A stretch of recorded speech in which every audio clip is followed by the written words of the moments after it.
بسم اللہ الرحمن الرحیم۔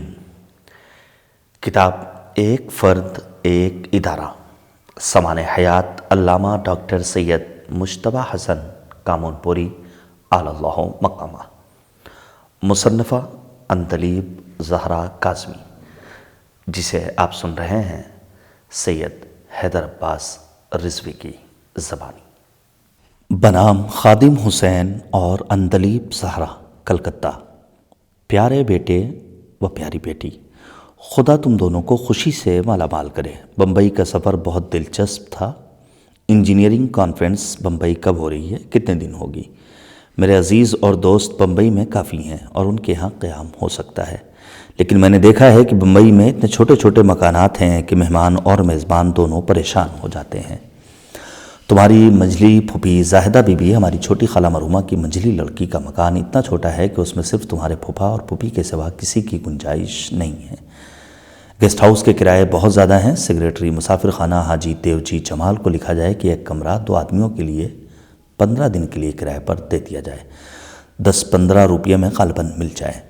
اپنے پھوپھا کو بھی لکھنا کہ وہ مسافر خانہ حاجی دیوجی جمال میں ایک کمرہ 15 دن کے لیے کرائے پر مل جائے، اس کے لیے کوشش کریں۔ غالباً 15 دن سے کم پر نہ ملے۔ یوں تو وہ زائروں کے قیام کے لیے، لیکن ممکن ہے مل جائے۔ تمہارے پھوپھا کا پتہ یہ ہے: سید لیاقت حسین صاحب، روم نمبر 33، دوسرا منزلہ، پردھان بلڈنگ، کارنر آف جے اسپتال، بمبئی 3۔ آفس فون نمبر 262759، گھر کے قریب فون نمبر 253881۔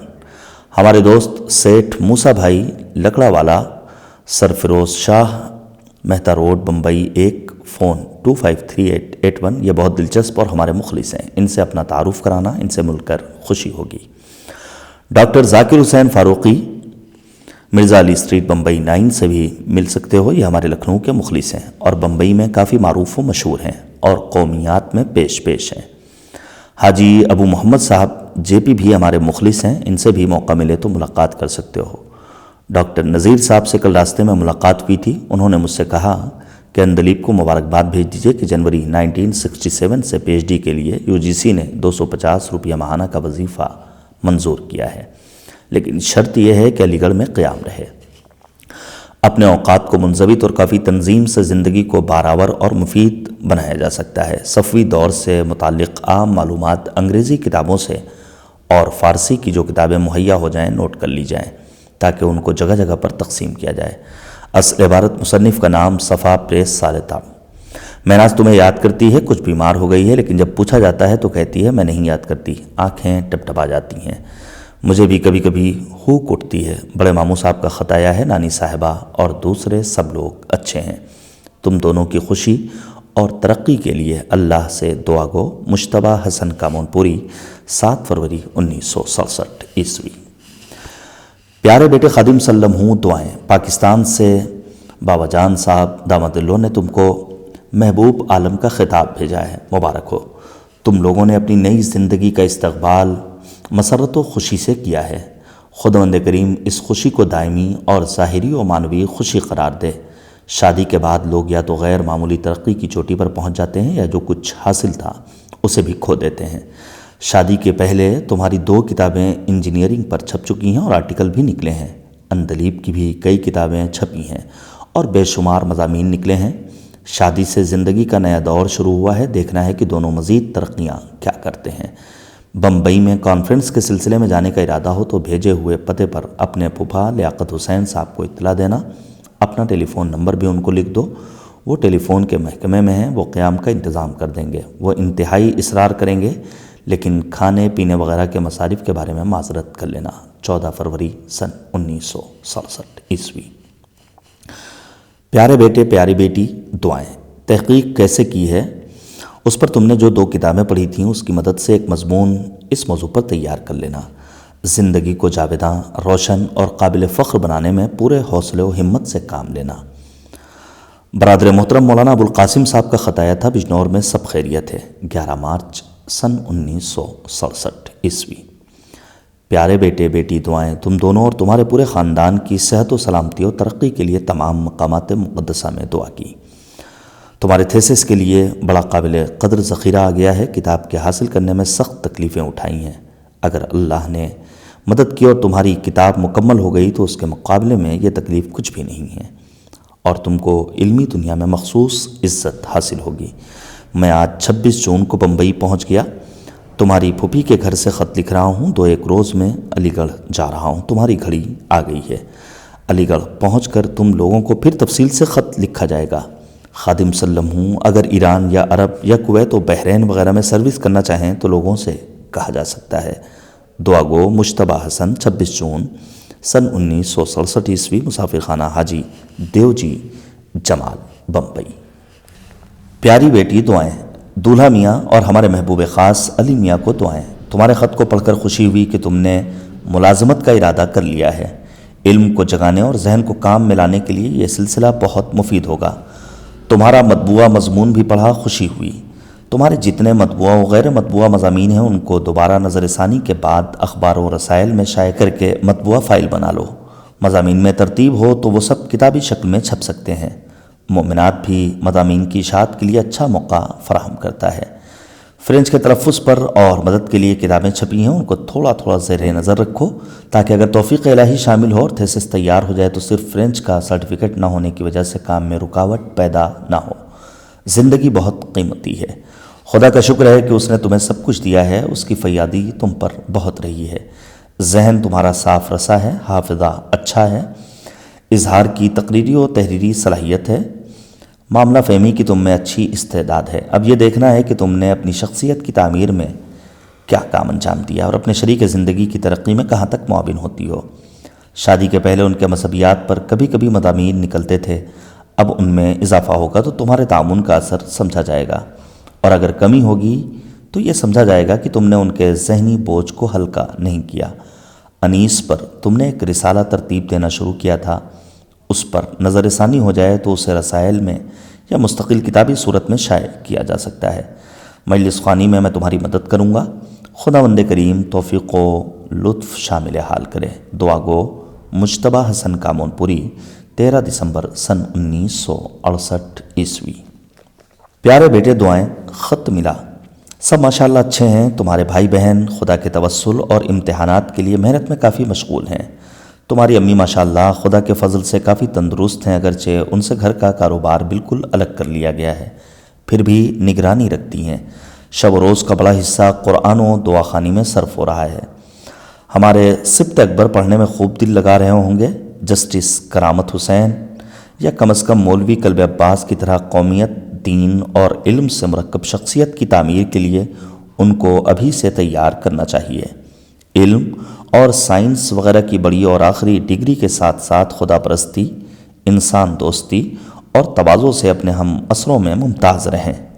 اپنی علمی ترقی کے بارے میں کبھی کبھی مطلع کرتے رہا کرو۔ اگر انٹرنیشنل پاسپورٹ تم لوگ بنوا لو اور بحرین و کویت و قطر ہوتے ہوئے ایران و عراق کے دورے کرو، زیارات سے مشرف ہو اور وہاں کی یونیورسٹیوں سے رابطہ پیدا کرو۔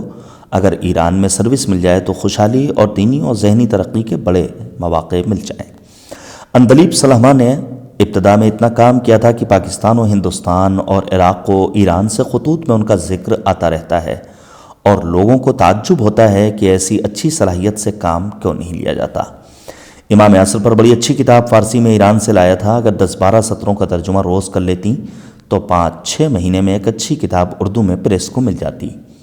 سن 1972 عیسوی فروری میں میرے ریٹائرمنٹ کا زمانہ قریب آ جائے گا۔ توفیق الہی سے توسیع ملی تو بچوں کا کچھ کام ہو جائے گا۔ لڑکیوں کی شادی کے مرحلے سے علی گڑھ میں زیادہ تر سبکدوش ہو جاؤں تو بہتر ہے۔ لکھنؤ کا میرا مکان خراب ہو گیا ہے، یہاں سے جانے کے بعد اس کو قابل استعمال بنانا ہوگا۔ بہت چھوٹا ہے مگر آئندہ مالی حالت کی خرابی کی وجہ سے اسی پر قناعت کرنا ہوگی۔ جب لکھنؤ جاؤ تو میں بھی جاؤں گا اور اس کا نقشہ میونسپلٹی سے پاس کرا کے نئی تعمیر کرتی جائے گی۔ دعا گو 9 نومبر سن 1970 عیسوی۔ پیارے بیٹے دعائیں۔ ہر عدد فن و کمال کی زکوٰۃ ہوتی ہے۔ اسلامی فن تعمیر پر تمہیں ایک ضخیم کتاب لکھنا چاہیے۔ کتابیں میرے پاس موجود ہیں، ان کا انتخاب، اور اردو میں یہ کام زیادہ بڑا اور محنت طلب نہیں۔ کنوز الفاطمین فی مصر ڈاکٹر ذکی محمد حسن مصری، الفنون الایرانیہ فی العصر الاسلامی، فنون الاسلام، مجمل الفن الاسلامی انگریزی ڈاکٹر میم ایس رانٹ، مئی 1971 فرزند عزیز سلمہ اللہ تعالی دعائیں، اندلیب ہمارے بچوں اور اپنی بہنوں بھائیوں اور ان کے بچوں کو دعائیں۔ تمہیں معلوم ہے کہ پیش نماز کی جگہ میں نے قائم کر دی ہے، اب جلد ہی اشتہار ہوگا۔ مولوی داؤد سلموں کو لکھا تھا کہ الفیہ کا ترجمہ کر لیں، میں اس پر مقدمہ لکھ دوں گا۔ پریشانی یہ کہتی ہے کہ کچھ کرو تو ٹلیں، اور پریشان آدمی یہ کہتا ہے کہ پریشانی ٹلے تو کچھ کروں۔ ظاہر ہے کہ اس مارکے میں پریشان حال کو ہمت سے کام لے کر آگے بڑھنا پڑتا ہے۔ اشتہار کے بعد درخواستوں کی بھرمار ہوگی۔ معاشی بیکاری مشرقی تعلیم یافتہ حضرات کو ہر طرف سے گھیرے ہوئے ہیں۔ عراق کے افاضل اور صدر الافاضل اور ایم اے اس جگہ کے لیے درخواستیں دیتے ہیں۔ رجسٹرار کو لکھ کر پیش نماز کی جگہ کا فارم منگا لیں، میرے سامنے سروس ہو جاتی ہے اور مستقل بھی ہوتے تو ان کے لیے اچھا تھا، یہاں رہ کر امتحانات دیتے رہتے، پھر لیکچررشپ کے لیے راستہ بنا کر اچھا مستقبل بنا لیتے۔ فی الحال تو پیش نماز کا جو گریڈ ہے کوشش کر کے اسے بھی پڑھایا جا سکتا ہے، بشرطے کہ نور الحسن صاحب کچھ کریں۔ جگر وہاں تو باب الحوائج کی کنجی گم ہو گئی ہے، دروازہ کھلنا آسان نہیں ہے۔ ان تک خبر پہنچتے پہنچتے زمین کی کئی سالانہ گردشیں پوری ہو جائیں گی، پھر بھی یقین نہیں کہ ان کو خبر ہو یا نہ ہو۔ دراصل انسان کو جب مرکزی حیثیت حاصل ہو جاتی ہے تو سبھی اس سے رجوع کرتے ہیں، وہ کہاں تک کچھ کر سکتا ہے، اس کی مشغولیت بہت بڑھ جاتی ہے۔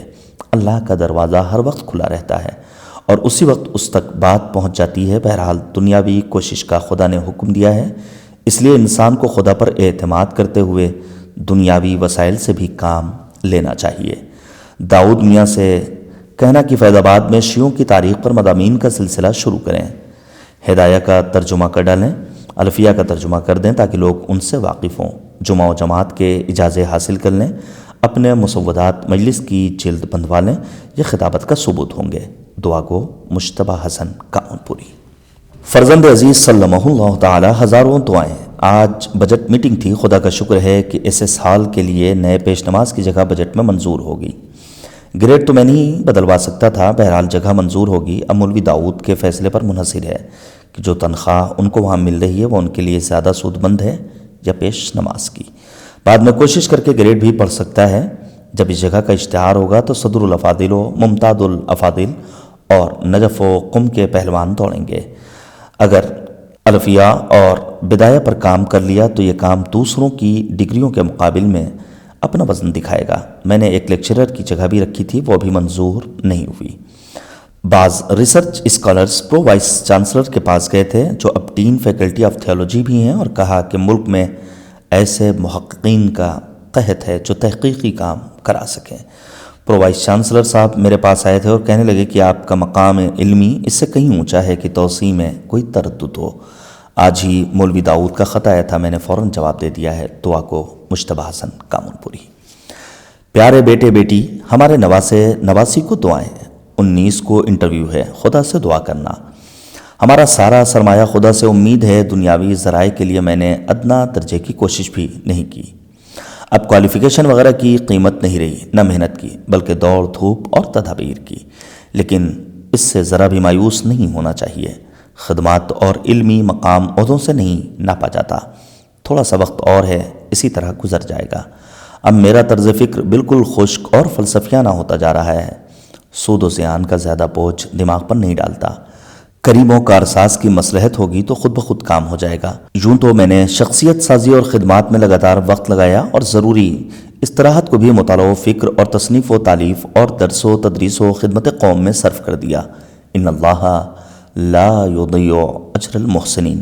اگرچہ محسنین کا لفظ بہت بڑا ہے، میرے خدمات اس حد تک نہیں پہنچتے۔ اگر اپنے لیے اس لفظ کو چھوٹا کر سکتا ہوتا تو کہتا ان اللہ لا یضیع اجر المقادحین۔ اللہ مزدوروں اور محنت کشوں کا اجر ضائع نہیں ہونے دیتا۔ حقیقت یہ ہے کہ وہ اجر دے بھی چکا ہے اور مجھے مل بھی چکا ہے۔ میرے بچوں نے اعلیٰ تعلیم پائی، ان کی زندگیاں قابل اطمینان ہیں۔ اللہ کے سوا کسی کے سامنے بندگی کا سر نہیں جھکانا پڑا، کسی کا دست نگر نہیں۔ اب زندگی ہی کتنی ہے، وہ بھی گزر جائے گی۔ کچھ تھوڑا وقت مذہبیات کے مطالعہ اور اس پر کام کرنے کے لیے ضرور نکالا کرو۔ دعا کو مجتبیٰ حسن کامنپوری۔ 10 ستمبر سن 1973 علی گڑھ میں اپنے بچوں کے نام۔ 3 مئی سن 1967 پیارو، آج بمبئی سے میں سردھانہ جہاز سے ایران ہوتے ہوئے عراق کے سفر کا آغاز کر رہا ہوں، تم اچھے اور خوش رہو۔ تم لوگوں کے لیے تمہاری نیک اور خوشحال اور بلند زندگی کے آرزو کے سوا میرے پاس کیا ہے۔ 29 کو بمبئی پہنچا۔ برابر لوگ آتے رہے اس لیے دن مشغول گزرے، پھر بھی تمہارا خیال آتا رہا۔ جہاز کا وقت بھی معمولی اور سادہ گزرے گا۔ خرم شہر اترنے کے بعد نئے نئے حالات کے لیے قوت برداشت کی ضرورت ہوگی۔ ہمت اور واقفیت سے راستے طے ہو جاتے ہیں اور دشواریوں پر قابو پا لیا جاتا ہے۔ سبھی یاد آتے ہیں۔ منی جان زیادہ آتی ہیں۔ شاید 26 جون کو بصرہ سے واپسی ہو۔ 11 دن جہاز میں صرف ہو جاتے ہیں۔ اب ہم جہاز میں بیٹھ گئے ہیں اور پرنم آنکھوں کے ساتھ آخر میں تم سب کو اللہ کی حفاظت میں دیتے ہیں۔ 4 بجے ہیں۔ مجتبیٰ حسن، بمبئی۔ یہ خط ایران کے سفر پر جاتے ہوئے بمبئی سے اپنے سب بچوں کے نام لکھا تھا۔ منی علامہ کامن پوری کی سب سے چھوٹی بچی، مہناز مجتبیٰ۔ قاسم سلم ہوں دعائیں۔ میں 3 مئی سن 1967 عیسوی کو بمبئی سے بحری جہاز پر سوار ہوا۔ کویت ہوتا ہوا خرم شہر پہنچا جہاں ایران کا بندرگاہ ہے، اور قم مشہد مقدس کی زیارتوں سے فارغ ہو کر تہران آیا۔ قازمین پہنچا، یہاں سے سامرہ کی زیارت کی اور کربلائے معلیٰ آ گیا۔ چہلم کربلائے معلیٰ میں مناؤں گا۔ دوسرے دن نجف اشرف چلا آیا، یہاں کی زیارت سے فارغ ہو کر 12 جون کو سردھانہ جہاز سے بمبئی آنے کے لیے بصرہ آ گیا۔ توقع تھی 24-25 تک علی گڑھ پہنچ جاتا، لیکن حکومت اسرائیل اور جمہوریہ مصر اور جمہوریہ عراقیہ وغیرہ کے درمیان جنگ چھڑ گئی، جس کے جو جہاز بمبئی سے آ رہا تھا اور وہی واپسی میں ہم لوگوں کو لے آتا راستے میں رک گیا۔ جہاز سے واپسی کا ٹکٹ لیا تھا، اگر وقت پر جہاز جاتا تو بغیر کسی تکلیف کے وطن پہنچ جاتے۔ روزمرہ کے مصارف کے لیے پیسے ختم ہو گئے، اس لیے کچھ تکلیف اٹھانی پڑی۔ امید ہے کہ تم لوگ خدا کے فضل سے خیریت سے ہوگے۔ ایک خط میں نے تم کو بمبئی سے روانہ ہوتے وقت لکھا تھا، پھر دوسرا خط ایران سے بھیجا تھا۔ امید ہے کہ تم لوگوں کے امتحانات کے نتائج باعث سے خوشی ہوں گے۔ بی بی کے لیے رجسٹرار آفس سے BTH کا داخلہ فارم لا کر پر کرا کے داخل کر دینا۔ بیگم غالباً کلکتہ چلی گئی ہوں۔ بی بی قمر، ممتاز، شہناز، فیض، حسن، اقبال اور مہناز سب یاد آ رہے ہیں۔ آج 15 جون کو بصرے میں جہاز آ گیا۔ کل جمعے کو انشاءاللہ 16 جون کو جہاز پر سوار ہو جاؤں گا۔ تقریباً 15 دن جہاز میں صرف ہو جاتے ہیں۔ ممکن ہے 2-3 جولائی تک علی گڑھ پہنچ جاؤں۔ مجتبیٰ حسن کامن پوری، 15 جون سن 1967 عیسوی۔ مسافر خانہ جیٹھا گوگل اشار بصرہ جمہوریہ عراق۔ یہ خط بھی عراق و ایران کے سفر کے دوران اپنے بچوں کو لکھا تھا۔ یہ خط جگہ جگہ سے پھٹ گیا ہے، جتنا پڑھا جا سکا ہے حاضر ہے۔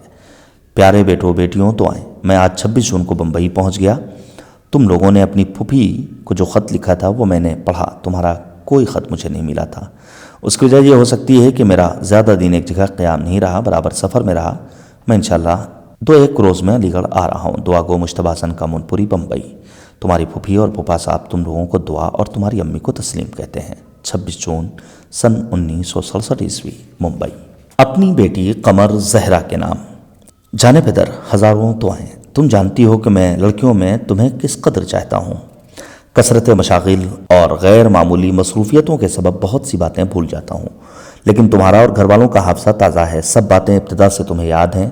دماغی افکار اور علمی تحقیقات میں شب و روز گزرنے کی وجہ سے مجھے خود اپنی خبر نہیں رہتی، اس لیے کم از کم میرے بچوں کو مجھے معاف کر دینا چاہیے اگر میں رسم دنیا کے مطابق ان کی زیادہ پوچھ گچھ نہ کر سکوں، اس لیے کہ وہ میرے طرز زندگی اور مقاصد و مصروفیات سے خوب واقف ہیں۔ شہلا خاتون سلمہ کو دیکھنے کا مجھے کس قدر اشتیاق ہے، اسے کیا لکھوں۔ اس کے فوٹو میرے لیے الگ لانا، اس کے مستقبل کے لیے دعا گو ہوں۔ ابھی سے کوشش ہو گئی تو وہ کوئی غیر معمولی شخصیت بن سکے گی۔ وہ جو کچھ عرصے پہلے میرے لیے ایک میزبان کی حیثیت ذہن میں رہتی تھیں، پھر سمدھن ہو گئیں اور اب شہلا کی دادی ہو گئیں، جن سے اتنے گہرے رشتے ہو گئے، انہیں سلام پہ سلام، اور مولانا صاحب داماد اللہ کو تہہ سلام، اور سب کو دعائیں۔ مجتبیٰ حسن کامن پوری، سن 1973 عیسوی۔ مولانا حامد حسین صاحب اشروی اور ان کی اہلیہ محترمہ جب کربلا معلیٰ کی زیارت کے لیے تشریف لے گئے تھے، علامہ کامن پوری بھی اس زمانے میں کربلا تشریف لے گئے تھے۔